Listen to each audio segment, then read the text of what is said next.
Merry Christmas and Happy Holidays. This is Rozani, and here are 3 types of ornament faces that I love to sculpt in Papier Mâché. This type of ornament face is at the very top of my list. It's an elf.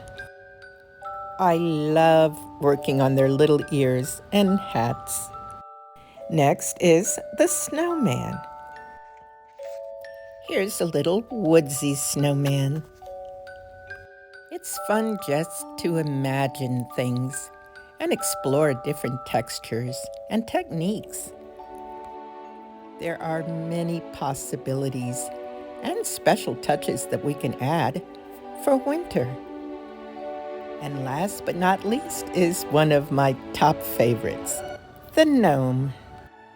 I like to create unique ornaments, those that are not so commercialized.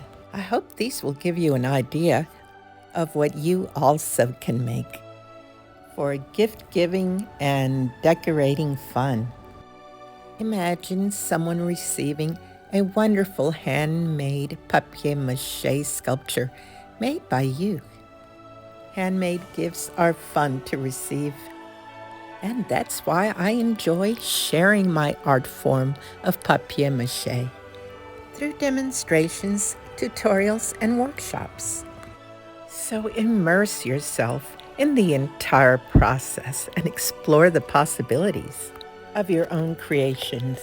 I look forward to seeing you bring your own ornaments to life with your special finishing touches. We could explore these possibilities further with a private workshop if you'd like. Please let me know if you're interested in the comments below. I always appreciate your input. Oh, and we have December ornaments of winter on the way, starting with a Father Christmas ornament. Please check my playlist for updates. And if you like this type of content, please hit the like button. Thank you so much for watching.